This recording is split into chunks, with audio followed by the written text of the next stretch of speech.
바울은 전도 여행 중에 여러 교회들을 세웠습니다. 그 중에 하나가 갈라디아 지방의 교회들입니다. 이곳에 교회를 세우고 복음을 또 증거해서 많은 성도들을 이렇게 양육했습니다.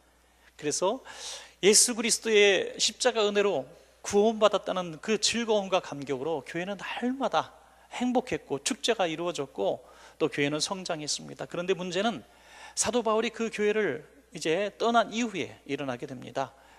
거짓 교사들이 살며시 들어옵니다. 가만히 들어온다고 성경에 기록되어 있죠. 살며시 들어와서 이 바울 사도는 사도가 아니다라고 하면 사도권에 대해서 공격을 하고 또 오직 십자가의 은혜로만 구원받지 않는다, 이 거짓말을 하게 됩니다. 그러면서 다시 율법을 지켜야 된다. 이들은 지금까지 지켜왔던 율법주의자들입니다. 율법주의의 전통을 지켜야 구원받는다고 다시 이렇게 얘기합니다. 그 하나의 중요한 증거로 할례를 내세우죠. 자신들은 이미 다 할례를 받은 사람들이지 않습니까? 유대교 율법주의자들이니까.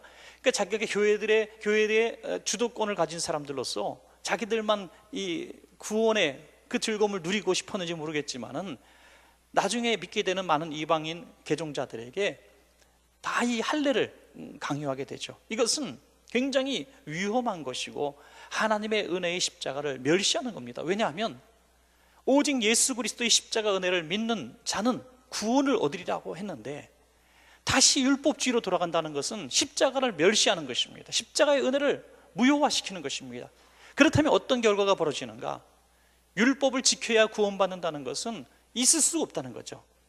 율법에 하나라도 범하면 모든 것을 범한 자가 되기 때문에 율법으로는 의롭게 될 사람, 구원받을 사람이 단 한 사람도 없습니다.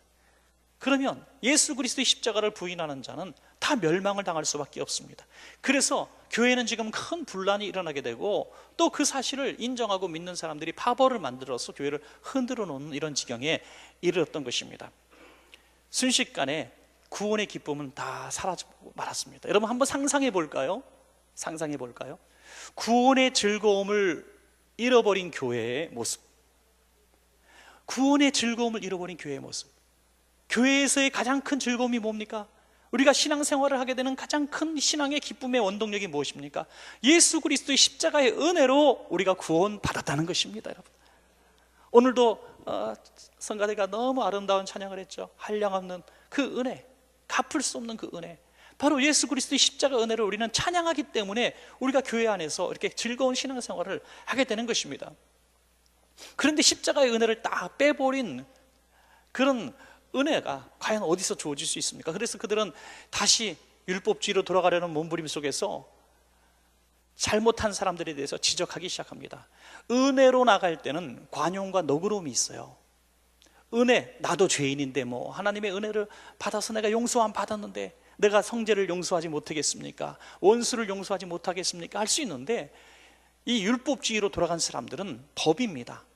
죄를 지으면 다 멸망을 당합니다. 죄인과 상종하지 않는 것입니다. 할례를 받아야 하는 것입니다. 너무나 많은 600여 가지의 까다로운 법 속에 다시 올무 속에 들어가서 멍에를 짊어지게 되는 것입니다. 그래서 사도 바울은 너무나 안타까운 마음으로 야, 이 어리석도다 갈라디아 사람들아, 예수 그리스도의 십자가로 풀어주신 멍에를 너희가 다시 스스로 올가매려고 하느냐? 감옥에서 끌어냈더니 다시 감옥으로 들어가고, 돼지우리에서 끌어내서 씻겨뒀더니 다시 돼지우리로 끌어 들어가는 그런 부끄러운 모습을 보면서 책망을 하고 있는 것입니다. 근데 사도 바울은 누가 잘하고 잘못했다 이렇게 말하지 않습니다. 율법주의자가 잘못했고 은혜주의자가 잘했다, 은혜주의자 너희들 문제야, 율법주의자 배워야 돼, 이렇게 말하지 않습니다.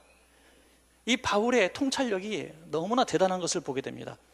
바울은 이 갈라디아 지역의 교회들의 분쟁의 가장 근본 핵심이 무엇인가를 정확히 보았습니다. 그것은 율법주의도 아니고 은혜주의도 아니었다는 거죠. 그것은 교회가 잃어버린 사랑이었다는 것입니다.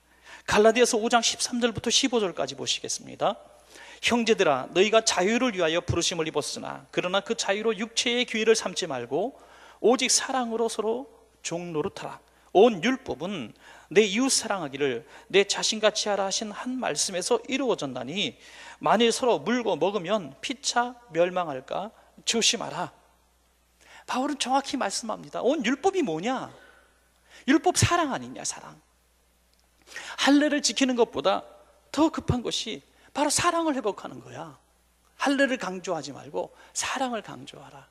만약에 사랑을 강조하지 않고 율법을 강조하면 피차 물고 뜯어서 피차에 망하게 될 것이다. 그러면서 갈라디아서 5장 6절에 있는 말씀을 우리가 참고로 또 얻을 수 있습니다. 그리스도 예수 안에서는 할례나 무할례나 효력이 없으되 사랑으로서 역사하는 믿음뿐이니라. 아멘. 야, 할례 무할례 그 둘 다 주장할 필요 없어. 누가 더 사랑하느냐, 그것이 중요하다. 요즘 말로 무엇이 더 중요한디, 그거 있잖아요. 무엇이 더 중요한디. 여러분, 교회 안에서 무엇이 더 중요합니까? 어떤 교회 내에서의 어떤 기관의 사업입니까?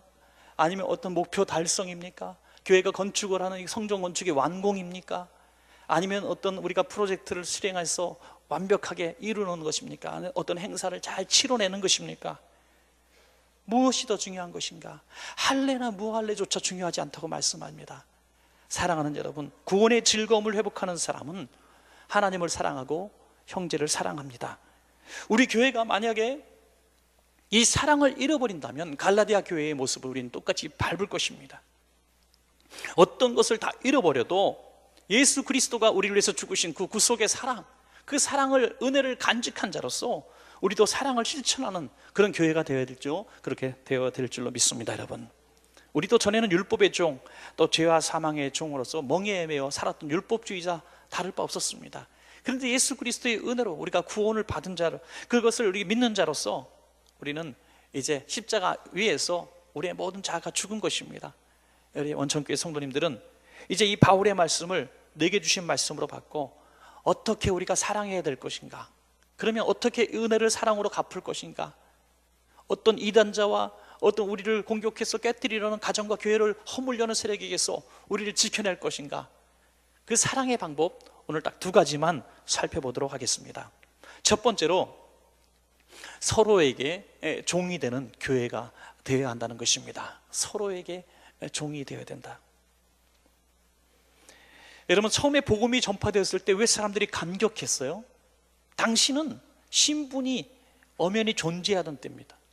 차별이 존재했습니다. 남자와 여자의 차별이 있었습니다. 높은 자와 낮은 자의 차별이 있었습니다. 또 유대인과 또 로마인, 헬라인 등등 이방인들의 차별이 있었습니다. 그런데 예수 그리스도께서 오셔서 그 차별을 무너뜨리시니까 교회는 형제와 자매가 된 것입니다. 그 감격 속에서 구름같이 많은 사람들이 몰려들게 된 것입니다. 갈라디아서 3장 28절에 너희는 유대인이나 헬라인이나 종이나 자유인이나 남자나 여자나 다 그리스도 예수 안에서 하나이니라. 아멘. 우리가 꾸어야 될 꿈은 마르틴 루터 킹 목사님이 흑인과 백인의 어떤 차별이 아니라, 아니 백인이 흑인보다 낮아지는 그런 시대가 아니라 흑인의 자녀와 백인의 자녀가, 아니 모든 인종의 자녀가 손잡고 같이 노래하는 그 모습을 꿈이라고 얘기했습니다. 여러분, 그 꿈을 예수 그리스도의 십자가에서 이루신 줄로 믿으시기 바랍니다. 그 십자가로 이루어진 거예요. 우리의 모든 차별, 신분의 차별, 성별의 차별, 높고 낮음의 모든 차별, 우리 인종적인 차별, 모든 것들은 예수 그리스도의 십자가에서 우리는 다 한 형제로 묶어지게 되는 것입니다. 여러분, 그런데 율법주의자들은 이것을 깨트리는 거예요. 지금 하나가 아니라는 겁니다. 차별이 있다는 것입니다. 어떻게? 할례를 받은 자와 할례를 받지 못한 자, 우상에게 드려진 제물을 먹는 자, 먹지 않는 자, 나를 지키는 자와 지키지 않는 자, 히브리파나 헬라파나 구제를 누가 더 많이 받느냐, 이렇게 자꾸 팔을 쪼개고 나누는 것입니다. 이게 율법주의자의 모습입니다. 여러분, 그렇습니다. 서로의 종이 되지 못하게 만드는 가장 강력한 반대 세력은 뭐냐면 파벌입니다. 파벌. 그래서 교회 내에 무슨 제일 만들지 말아야 될 게 뭐냐면 무슨 어디 향후회 이런 거, 어느 레벨이 있는 어떤 신분의 그룹들, 사실 그런 거 별로 좋은 것이 아닙니다. 구역 식구도 한 구역이지만은 최고의 공부를 한 사람과 그렇지 아주 못한 사람도 하나가 될 수 있고, 가장 어르신, 평생을 농사를 지어서 정말 한글도 잘 깨우치 못한 어르신과 아주 똑똑한 그런 청년이 대화가 될 수 있는 그런 것이 교회입니다.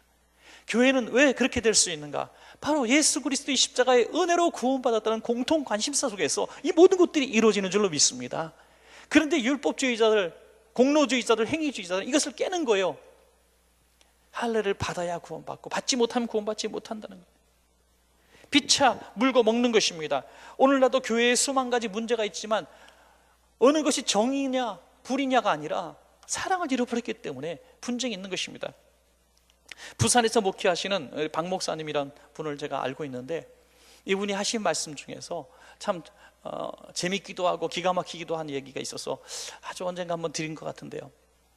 선교사님이, 아주 오지에서 선교하신 선교사님이 너무 선교사님들 사이에서 시험이 들어가지고 귀국을 했어요. 선교가 힘들어서 귀국한 게 아니라 선교사님들 세계에서 왕따를 당해가지고 선교를 도저히 못해서 마음이 상처를 입고 귀국을 한 거예요. 아니 그 오지까지 선교하러 가신 선교사님이, 아니 다른 것도 아니고 동료 선교사들한테 시험을 들어서 귀국했다. 무슨 말이냐 그랬더니 그 얘기 듣고 나서 더 기절할 뻔했대. 뭐냐면 된장국 때문에 그랬대. 된장국 때문에. 이 선교사님은 된장찌개를 너무너무 사랑해요. 안 먹으면 밥을 먹을 수 없는 분이에요. 그래서 다른 건 없어도 된장은 있어야 해요 하는 사람이에요. 근데 오지 선교사님이기 때문에 된장을 많이 이렇게 준비해서 가고, 떨어지면 또 한국에서 소포로 붙여주고 이렇게 먹었습니다. 근데 다른 선교사님들이 질투를 하는 거죠. 자기들은 그렇게 하지 못하고 또 먹을 수 없는데 선교사님들이 이렇게 안전한 지역에 모여서 같이 사는데 이 된장찌개 끓이는 냄새가 탁 나니까 얼마나 옆집에 있는 선교사님들이 그 냄새에 그냥 속된 말로 그냥 미치지 않겠어요. 여러분, 너무나 고향이, 여러분 이 후각이 참, 후각, 미각 이런 게 고향을 느끼게 하잖아요. 예. 김치 한 조각 먹으면서 눈물 한 방울 뚝 떨어지는 유학생들의 모습, 우리가 상상할 수 있는 거죠. 그러니까 된장찌개 냄새 나서 선교사님들이 회의를 했대요.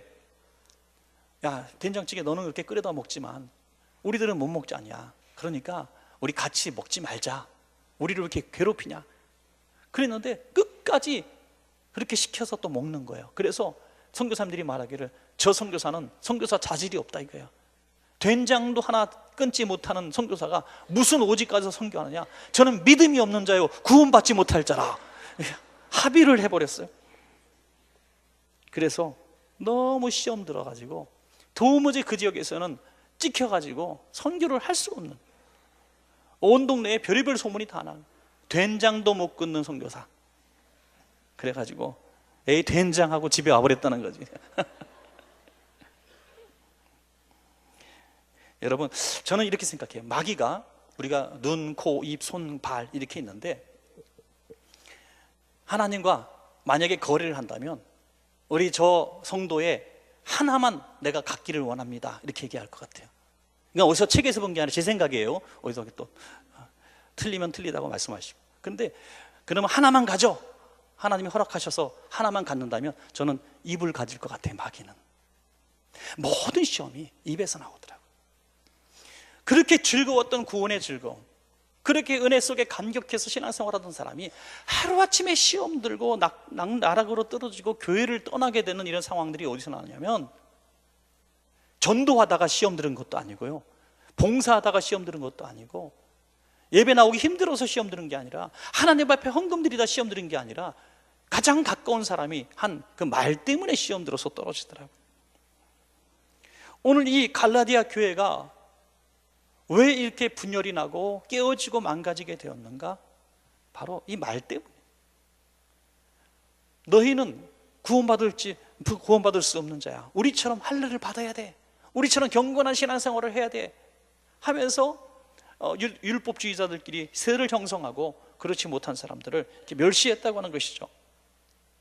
사도 바울은 교회 안에서 어떻게 사랑의 종이 되는가를 몸소 실천한 부분이 고린도전서 9장에 잘 나와 있습니다. 그는 이렇게 얘기합니다. 나는 모든 사람에게 자유한 자지만 난 스스로 종이 되었다. 고린도전서 9장 19절이죠. 내가 모든 사람에게서 자유로우나 스스로 모든 사람에게 종이 된 것은 더 많은 사람을 얻고자 함이라. 아멘. 자유자인데 스스로 종이 된 자유자가 되었다는 거죠. 스스로 종이 되었다. 강제로 누가 권력이나 어떤 무력으로 종을 삼은 것이 아니라 스스로 종의 자리로 내려갔다는 거예요. 여러분, 예수 그리스도께서 하늘 보좌 버리신 것은 강제로 쫓겨난 것이 아니라 스스로 보좌를 버리시고 낮은 곳에 스스로 임하셔서 스스로 십자가에 올라가셔서 우리 위해서 희생하신 것을 믿으시기 바랍니다. 이것이 사랑의 종의 모습이라는 거예요. 사랑의 종은 억지로 하는 게 사랑의 종이 아니라 스스로 낮은 곳으로 내려가는 사람이 스스로 종된 자인 것이죠. 고린도는 복음 전하기가 너무너무 어려운 지역입니다. 아주 부요한 지역이고 우상 숭배지고 또 각종 음란하고 악하고 타락한 지역입니다. 이곳에서 복음을 전하기 원한다면 자기가 죽지 않고는 복음을 전도할 수 없는 자리입니다. 여러분, 영적 전쟁이 치열한 곳입니다. 그래서 바울은 자기가 죽기로 결심한 것이죠. 고린도전서 9장 20절에 이렇게 말씀하고 있습니다. 유대인들에게 내가 유대인과 같이 된 것은 유대인들을 얻고자 하며 율법 아래에 있는 자들에게는 내가 율법 아래에 있지 아니하나 율법 아래에 있는 자 같이 된 것은 율법 아래에 있는 자들을 얻고자 함이라. 유대인이 되었다 스스로 얘기합니다. 그건 뭐 원래 유대인이잖아요. 그런데 유대인의 신분을 자랑할 이유가 없었습니다. 당신은 로마의 식민지였어요. 당시에 가장 1등 민족은 바로 로마 백성들이죠. 로마 시민권자예요. 그러니까 자기는 난 로마 사람입니다 라고 얘기해도 되는 거예요. 그런데 유대인들에게 다가가기 위해서 난 로마 시민권을 내려놓은 거예요. 그리고 유대인들과 같이 자기가 유대인의 모든 습성을 잘 알기 때문에 유대 율법 아래 있는 자들을 다 잘 이해하는 모습으로 다가갔다는 것입니다. 율법 아래 있는 자들은 율법주의자들을 말하고 있죠. 바울은 율법주의자가 아닙니다. 바울은 예수 그리스도의 은혜로 주님을 만나서 구원받은 사람. 율법으로 치면은 그는 죄의식 속에 살다가 죽어 마땅한 사람이죠. 왜? 예수 믿는 사람들을 죽이는 데 앞장섰던 아주 죄인 중에 괴수였기 때문입니다. 그런데 그 모든 더러운 죄악들이 예수 그리스도의 은혜의 십자가로 다 용서받은 것을 고백했기 때문에 그는 유대 율법주의가 될 수가 없습니다. 그런데 율법주의자들처럼 그들에게 다가가서 눈높이를 가지고 그들에게 공감하면서 복음을 증거했다는 것입니다. 여러분, 우리가 정말 사랑의 종이 되기 원한다면 나는 이런 사람이야 하는 내 의와 고집들, 이런 것들을 내려놓아야 될 줄로 믿습니다. 여러분, 교회 안에서도 하나가 되길 원한다면 당신은 왜 그래? 라는 말을 하시면 안 되는 거죠. 왜 그래? 하는 그 사람에게도 내가 눈높이를 낮춰줄 수 있는 사람이 바로 사랑의 종이라는 것입니다. 정예순 집사님이란 분인데 이분 3대째 무당 집안이랍니다. 3대, 1대도 아니고 2대도 아니고 3대. 어머니는 17살에 신내림 받은 무당이 되는데 어머니가 갑자기 돌아가시니까 신당에 모셔놓고 할머니의 이 신, 어머니의 신을 불러가면서 막 구슬했지만 이 굿하는 상황 속에서 자기도 신내림을 받게 돼요. 그래서 3대째 무당이 됐습니다.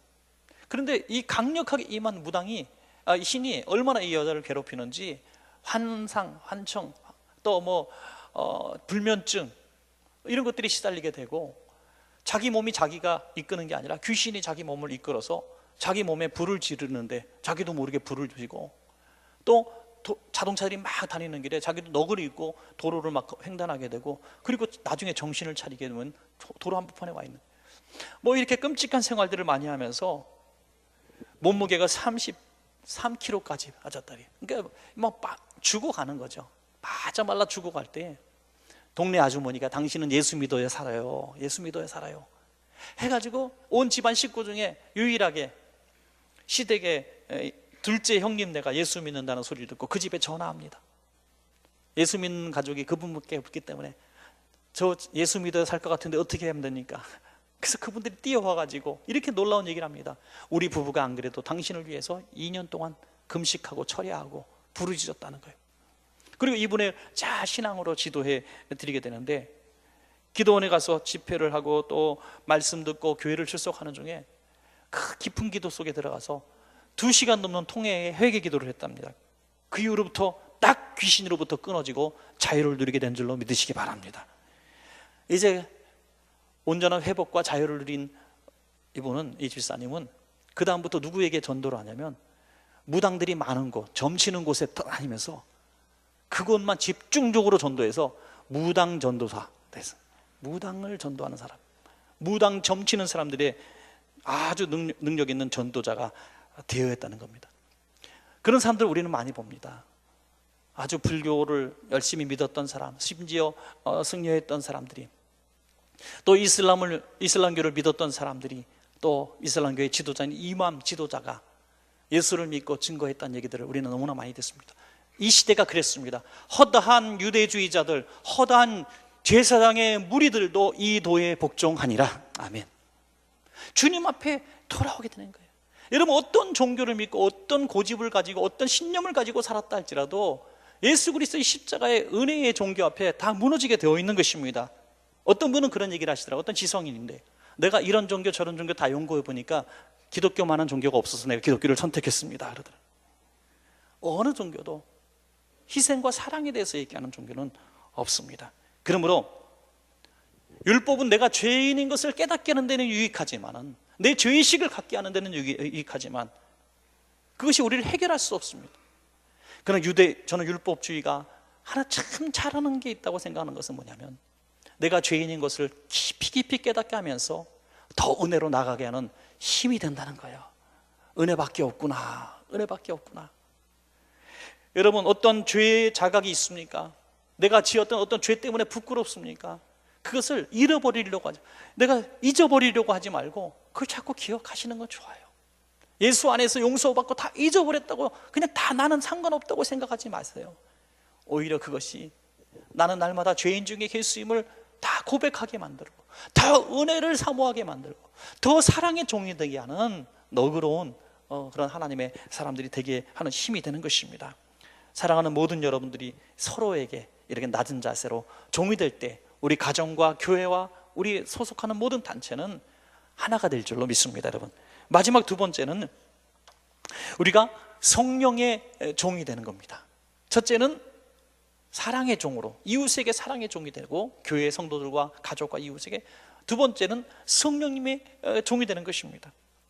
갈라디아서 5장 16절, 5장 18절에 계속 이렇게 말씀하죠. 너희는 성령을 따라 행하라. 그리하면 육체의 욕심을 이루지 아니하리라. 5장 18절에 너희가 만일 성령이 인도하시는 바가 되면 율법 아래 있지 아니하리라. 아멘. 성령을 따라 행하라. 성령의 인도하심을 받으라. 그러면 뭐에서 해방된다? 율법에서 해방된다고 말씀하고 있는 것입니다. 여러분, 성령님의 종이 된다는 게 뭡니까? 종이 뭡니까? 종은 주인이 시키는 대로 하는 게 종입니다. 성령님이 시키는 대로 순종하는 것이 성령님의 종입니다. 그런데 어떻게 성령님의 인도를 받을 수 있습니까? 성령님이 어떻게 인도하십니까? 길을 가는데 오늘은 이쪽으로 가지 말고 저쪽으로 가거라. 민감하게 시시때때로 이렇게 말씀하시면 참 좋을 텐데 이렇게 민감하게 말씀하지 않을 때가 훨씬 더 많거든요. 그래서 우리는 말씀을 잘 붙들고 말씀대로 살아가는 이 모습이 성령님의 인도받는 가장 귀한 지름길이 될 수가 있습니다. 또 하나는 성령님의 인도를 항상 거스리는 건 육체라고 오늘 본문에 말씀하죠. 굉장히 중요한 부분입니다. 성령님의 인도를 항상 거스리는 건 육체예요. 육체의 본능을 택할 것인가, 성령님의 인도를 선택할 것인가. 우리 그리스도인들의 싸움은 항상 이거예요. 여러분, 영적 전쟁 그러는데 깃발 들고 나가서 싸우는 게 영적 전쟁이 아니라 진짜 영적 전쟁은 내 육체와 내 안에서 역사하는 성령님의 싸움인 줄로 믿으시기 바랍니다. 여기서 이겨야 된다는 거예요. 내 안에서 육체의 본성을 가지고 율법으로, 공로로 이거 가지고 나오는 약한 세력을 우리가 이 은혜로, 성령으로 이겨야 된다는 것이죠. 그래서 우리가 먼저 죽어야 되는 것입니다. 갈라디아서 5장 24절에 그리스도 예수의 사람들은 육체와 함께 그 정욕과 탐심을 십자가에 못 박았느니라. 아멘. 성경에 보면 모든 축복의 어떤 계기는 바로 자신을 죽이고 성령님의 인도를 택하는 순간입니다. 베드로가 밤새도록 고기 잡았지만 내 생각에는 고기는 더 이상 잡을 수 없지만 말씀에 의지하여 그물을 내릴 때 물고기가 잡혀. 나만 장군이 내 생각에는 엘리사가 나와서 안수하고 무슨 어떤 의식을 치러야 내가 병이 나을 줄로 생각했는데 그 더러운 요단강 물에 7번 몸을 잠그라? 내 생각과 전혀 상관이 없습니다. 그러나 내 생각을 굴복하고 말씀대로 요단강 물에 들어갈 때 나은 줄로 믿습니다. 그러므로 우리 신앙생활에 내가 성령님의 종이냐는 성령님에게 이끌려서 내가 이리저리 학대당하고 노동하고 그런 모습이 아니라 가장 선한 길로 가장 복된 길로 인도하심에 우리가 순종하게 되는 것입니다. 성령님을 따라서 살지 못하게 만들고 성령님의 종으로 살지 못하게 만드는 가장 강력한 마귀의 무기는 다름 아니라 바로 내 자신이에요. 내 자신의 육신입니다. 육신. 그런데 이 마귀는요 참 교묘해요. 교묘해가지고 내 육신을 항상 1등으로 만들어버립니다. 넌 성령님의 종이 아니야. 넌 네가 주인이야. 너가 주인이야. 내가 주인이 되는 순간 어떤 일이 벌어지냐면 모든 사람들이 다 나를 공격하는 사람으로 보여요. 모든 사람들이 다 못됐어. 모든 사람, 하나님도 내 편이 아니야. 하나님마저 이러시면 안 돼요. 그러는 겁니다. 우리 교회에서 집회하시고 이제 올 가을에, 내년 가을에도 집회하실 이제 박순애 전도사님 이제 오실 건데요. 그분의 남편이 더 유명한 사람이 사실은 이게 신승균 전도사님. 최근에 작년에도 금년이구나 책을 써서 한번 냈죠. 찔레꽃 그 남자, 찔레꽃 그 남자 제목도 그래요. 참 기구한 삶을 살았더라고요. 제가 어저께도 이렇게 좀 봤는데 너무너무 기구했어요. 자기 인생 자체가 기구예요. 사실 참 고생이 많이 했죠. 주먹도 쓰고 조폭 세계에 들어가서 살기도 하고.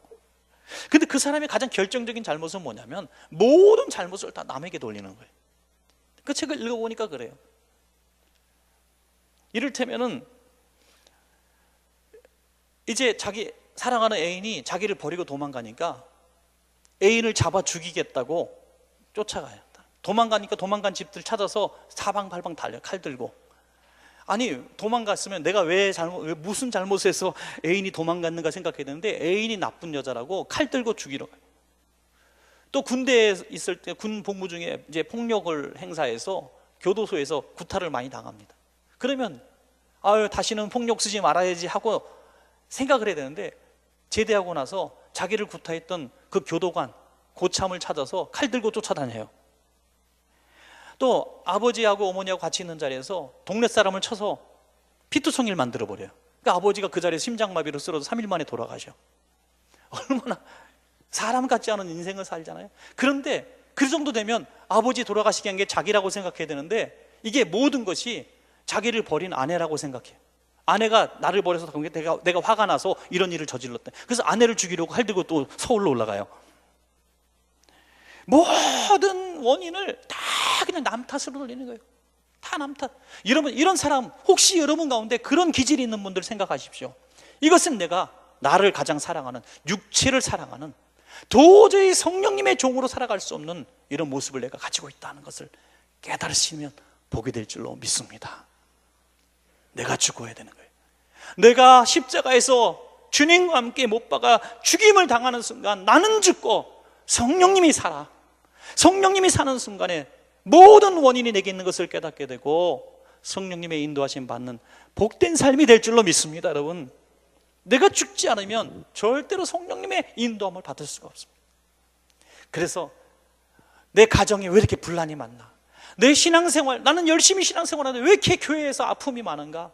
나는 왜 이렇게 말에 상처를 많이 받는가? 이렇게 아픔을 자꾸 호소하는 분들, 오늘 그 상처를 모르는 것은 아니지만 억울한 일도 많이 있겠지만 내가 성령님의 종이 되면, 성령님의 인도하심을 받게 되면 그 은혜 속에서 나보다 더 큰 죄인이 하나도 없다는 사실을 깨닫게 되고 그 순간 구원의 은혜 속에서 정말 감격적인 신앙생활을 하게 되고 가정도 하나가 되고 나도 치유받고 교회도 하나가 되는 역사가 일어날 줄로 믿습니다. 여러분, 사랑하는 여러분, 말씀을 맺겠습니다. 갈라디아 교회 처음 그 성도들의 모습은 너무나 행복한 모습이었어요. 처음 은혜 받고 처음 감격한 성도들의 모습과 똑같습니다. 너무 감사해요. 여러분, 첫사랑의 감격을 회복하자 너무나 많이 말하지 않습니까? 처음 예수 믿고 너무나 감격했던 그 순간은 왜 그랬습니까? 예수 그리스도의 은혜 때문입니다. 십자가의 은혜 때문이에요. 그런데 신앙생활을 오래 하면 할수록 그것만 가지고 부족하다는 생각을 하게 돼요. 열심히 신앙생활도 하고 공부도 많이 하고 또 이런 법도 지키고 저런 법도 지키고 이렇게 자꾸 율법주의자 바리새인이 돼가는 거예요. 스스로 자꾸 돼가는 거예요. 여러분, 깨트려야 됩니다. 자꾸 깨트려야 됩니다. 자꾸 깨트려야 됩니다. 그 모습 우리가 가져야 됩니다. 그래야 그 너그러움 속에서, 그 온유함 속에서 우리가 서로에게 종이 될 수도 있고 성령님의 종이 될 수도 있어요. 나는 천국이 되고 다시 신앙의 기쁨을 회복하게 되고 교회는 축제가 되어지고 구원받을 사람들을 구름처럼 하나님이 보내주시는 역사가 일어나게 될 것입니다. 딱 두 가지만 기억합시다. 모든 문제 해결은 사랑인데 그 사랑은 서로의 종이 되는 사랑, 성령님의 종이 되는 사랑, 이 사랑으로 모든 문제 해결을 하시는 여러분 되시기를 간절히 축원합니다.